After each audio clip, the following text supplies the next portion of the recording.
विद्यार्थी मित्रांनो, आज आपण गद्य पाठाला सुरुवात करूया। पाठाचं नाव आहे सुष्ठु गृहीतः चौरस।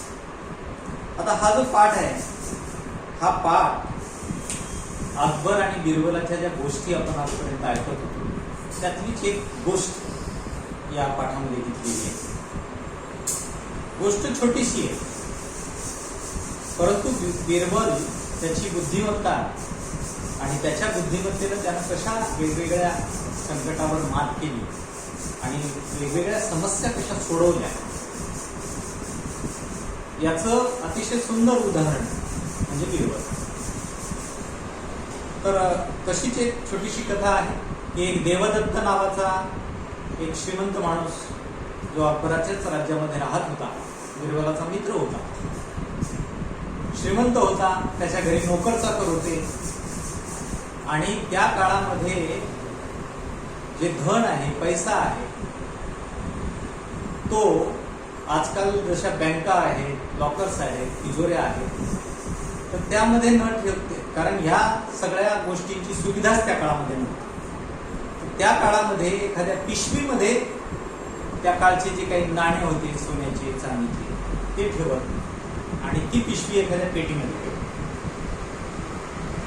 अशी त्या श्रीमंत माणसाची ती धनाची पिशवी चोरी लागली। आता घरामध्ये या बाहेरचे 6 जे नोकर म्हणून त्याच्या घरी राहणारे व्यक्ती होते, त्यांच्याशिवाय दुसरं कोणीही घरामध्ये येत नव्हतं। त्याच्यामुळं या 6 सेवकांपैकी नक्की कोणीतरी एक चोर आहे असं देवदत्ताला वाटत होतं, परंतु नेमका चोर ओळखायचा कसा असा प्रश्न त्याच्या पुढे जेव्हा निर्माण झाला तेव्हा त्याला बिरबलाची आठवण आली आणि मग तो बिरबलाकडे गेला आणि त्याला ही आपली समस्या सांगितली। तेव्हा बिरबलाने काय युक्ती केली आणि त्या चोराला कसं पकडलं त्याची एक छोटीशी गोष्ट आपण या पाठामध्ये पाहूया। आधी आपण वाचन घेऊ आणि त्यानंतर मग पाठाला सुरुवात। आपण वाचन घेऊया। मी वाचन करतो, तुम्ही प्रत्येक ओळीकडे लक्ष द्या। प्रथमः पाठः सुष्ठु गृहीतः चौरः देवदत्तः नाम कोऽपि धनिकः आसीत्। एकदा तस्य धनस्यूतः लुप्तः। तस्य गृहे षड्भृत्याः आसन्। तेषु एव एकः चौरः स्यात् इति तस्य मतम्। चौरं ग्रहीतुं सः वीरबलं साहाय्यम् अयाचत। वीरबलः अवदत्, मित्र, अद्य सायंकाले तव सर्वान् भृत्यान् मम गृहं प्रेषय। यथा निश्चितं सर्वे सेवकाः वीरबलस्य गृहम् आगताः। वीरबलेन पूर्वमेव सर्वेषां कृते समानोन्नतयः यष्टिकाः आनीताः। सः सेवकान् अवदत्, भोः पश्यन्तु, एताः मायायष्टिकाः। तासु एकां यष्टिकां स्वीकृत्य सर्वैः देवदत्तस्य गृहं गन्तव्यम्। श्वः प्रभाते पुनरागन्तव्यम्। येन केनापि धनस्यूतः चोरितः स्यात् तस्य यष्टिका अङ्गुलिमात्रं दीर्घा भविष्यति। रात्रौ सर्वे भृत्याः निद्राम् अकुर्वन्। ऋते एकस्मात् सः अचिन्तयत्, श्वः प्रातः मम चौरं प्रकटितं भवेत्। अतः अहम् अधुना एव मम यष्टिकाम् अङ्गुलिमात्रं कर्तयामि इति चिन्तयित्वा तथा कृत्वा सः सुखेन सुप्तः। अन्येद्युः लघुयष्टिकां दृष्ट्वैव वीरबलेन चौरः सम्यक् ज्ञातः गृहीतः च। अपराधी भृत्यः वीरबलस्य पादयोः पतित्वा स्वस्य अपराधम् अंगीकृतवान्, धनस्यूतं च प्रत्यर्पितवान्। स्टार्ट। देवदत्तः नाम कोऽपि धनिकः आसीत्। कः आसीत् धनिकः? देवदत्तः धनिकः आसीत्। आता मराठी भाषांतर पाहत असताना मी त्याच्यामध्ये प्रश्न निर्माण करतो आणि त्याची उत्तर सुद्धा आपण या पाठातूनच द्यायची आहे आणि त्यातूनच आपल्याला पाठाचं मराठीमध्ये रूपांतर लक्षात येईल। धनिकः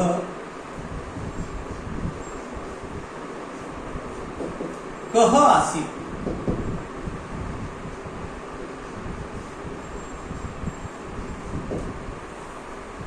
काय होईल उत्तर?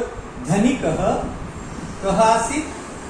धनिकः देवदत्तः आसीत्। दूसरा प्रश्न, धनिकस्य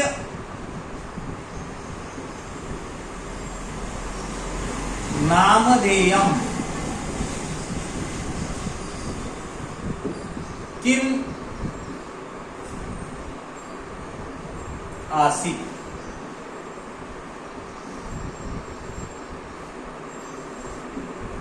काय प्रश्नाचं उत्तर? धनिकस्य नामधेयम् किम् आसीत्? धनिकस्य नामधेयम् देवदत्तः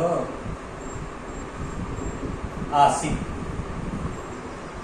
सः धनिकः तस्य धनस्यूतः, धनस्यूतः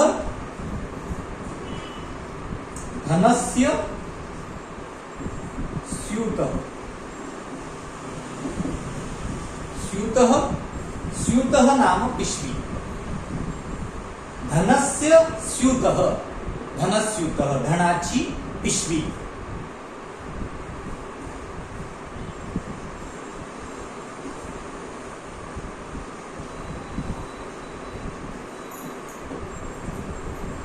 कस्य धनस्यूतः? देवदत्तस्य धनस्यूतः। लुप्तः, लुप्तः हरविली,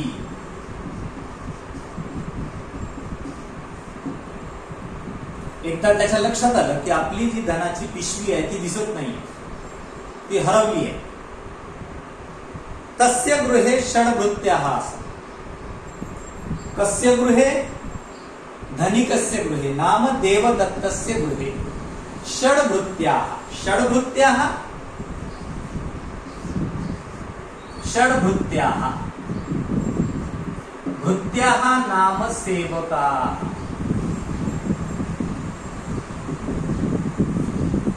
देवदत्तस्य गृहे कति भृत्याः? देवदत्तस्य गृहे षड्भृत्याः। वा देवदत्तस्य गृहे कति सेवकाः? देवदत्तस्य गृहे षड् सेवकाः। षड्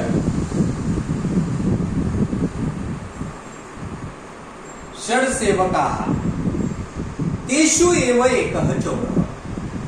एते षड्भृत्याः, ये षड्भृत्याः सन्ति तेषु एव एकः, कोऽपि एकः। षड् सेवकाः सन्ति तेषु सेवकेषु एकः सेवकः। सः कः अस्ति न जानामि, किन्तु एकः सेवकः चौरः अस्ति। एकेन सेवकेन देवदत्तस्य धनस्यूतः चोरितः। चौरं ग्रहीतुं सः वीरबलं साहाय्यम् अयाचत। वीरबलः अवदत् तस्य तेषु एक सेवकेषु एकः एव चौरः आसीत् इति देवदत्तस्य मतम् आसीत्, किन्तु कः आसीत् इति सः न जानाति। अतः सः वीरबलं गतः, वीरबलस्य साहाय्यम् अयाचत। वीरबलं गत्वा सः अवदत्, वीरबलं सः वदति, कः वदति? देवदत्तः वीरबलं वदति। किं वदति? मम गृहे षड् भृत्याः, तेषु एकः चौरः, किन्तु सः कः अस्ति इति अहं न जानामि इति समस्या। देवदत्तः वीरबलं वदति तथा वीरबलः अवदत् मित्र अद्य सायंकाले तव सर्वान् भृत्यान् मम गृहे प्रेषय. काय सांगितलं मग? वीरबलाने काय सांगितलं? जेव्हा याने आपली समस्या वीरबलाला सांगितली की माझ्या घरी अशा अशा प्रकारचे 6 सेवक आहेत आणि माझ्या घरच्या धनाच्या पिशवीची चोरी झालेली आहे. मला हे नक्की माहित आहे की या 6 पैकी कोणीतरी एक चोर आहे, परंतु नेमका कोणता ते मला सांगता येत नाही. त्यावेळेला वीरबलाने त्याला सांगितलं की ठीक आहे, तू एक काम कर की तू त्या 6च्या 6ही सेवकांना सायंकाळच्या वेळेला आज सायंकाळी माझ्याकडे पाठवून दे. प्रेषय, पाठवून दे. पाठवण्यासाठी कोणता शब्द आहे? प्रेषय, पाठव. या 6च्या 6 सेवकांना माझ्याकडे तू पाठव. आता असं सांगितल्याच्या नंतर यथा निश्चितम सर्वे सेवकाः वीरबलस्य गृहम् आगताः. यथा निश्चितम सर्वे सेवकाः वीरबलस्य गृहम् आगताः. यथा निश्चितम म्हणजे जसं ठरलं होतं की संध्याकाळी, आज संध्याकाळी या सेवकांना वीरबलाकडे पाठवायचं, त्याप्रमाणे ते सगळेच्या सगळे 6च्या 6 सेवक वीरबलाकडे आले. वीरबलेन पूर्वमेव सर्वेषां कृते समानोन्नतयः यष्टिकाः आनीताः. समान उन्नतयः, समान उन्नती. उन्नती नाम उंची. समान उन्नतयः यष्टिका. यष्टिका काठी. समान उंचीच्या 6 काठ्या अगोदरच वीरबलाने आपल्याकडे आणून ठेवलेल्या होत्या. सहसेवकान अवदत्. वीरबलः सेवकान वदति भो पश्यन्तु एताः माया यष्टिका. ह्या ज्या 6 काठ्या आहेत, ह्या 6च्या 6 काठ्या मायावी आहेत, जादूच्या काठ्या आहेत. तासु एकां यष्टिकां स्वीकृत्य सर्वैः देवदत्तस्य गृहं गन्तव्यं श्वः प्रभाते पुनरागन्तव्यम्. आता काय करा, तुम्ही 6 जण एक काठी उचला आणि तुम्ही देवदत्ताकडे परत जा.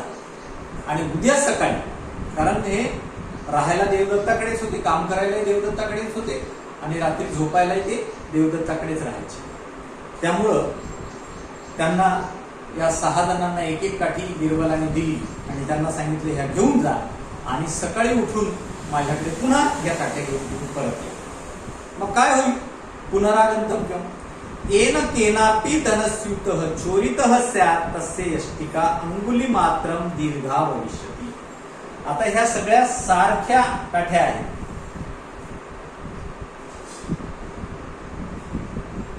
यांची लांबी, यांची उंची सारखी आहे, परंतु जादू अशी होणार आहे की जो कोणी चोर असेल त्याची काठी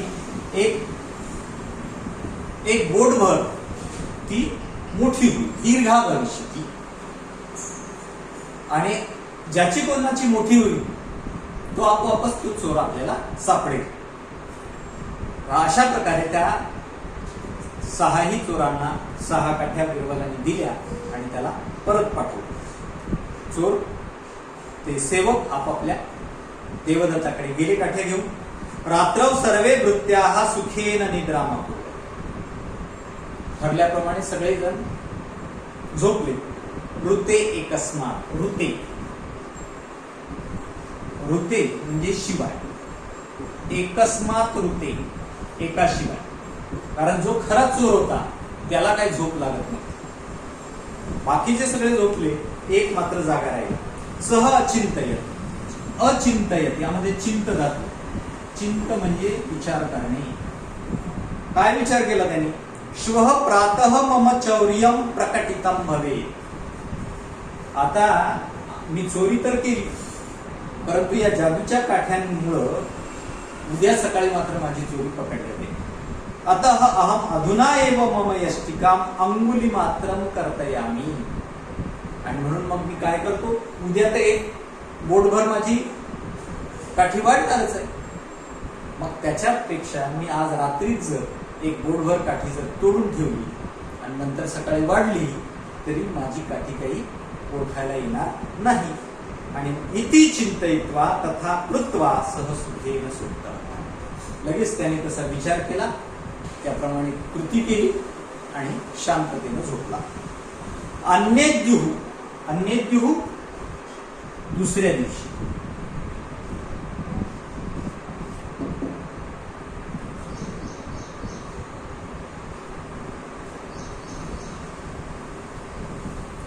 दुसऱ्या दिवशी लघुयष्टिकां दृष्ट्वैव वीरबलेन चौरः सम्यक् ज्ञातः. दृष्ट्वैव, दृष्ट्वा एव. दुसऱ्या दिवशी जेव्हा वीरबलाने पाहिलं की त्यातली एक काठी लहान झाली आहे, लघुयष्टिका. अपराधी वृत्त्यः वीरबलस्य पादयोः पतित्वा स्वस्य अपराधम् अंगीकृतवान् धनस्युतं च प्रत्यर्थितवान्. ज्याची काठी लहान होती लगेच वीरबलाने त्याला पकडलं आणि सांगितलं की तू आज चोरी केलेली आहेस. आणि त्याला पकडल्याबरोबर त्यांनी ते कबूल केलं आणि जी काही धनाची पिशवी त्यांनी घेतली होती ती त्यांनी परत केली. आणि अशा प्रकारे त्या देवदत्ताला त्याची धनाची पिशवीही मिळाली आणि तो चोरही पकडता आला. अशा प्रकारे थोडक्यात ही गोष्ट संपली.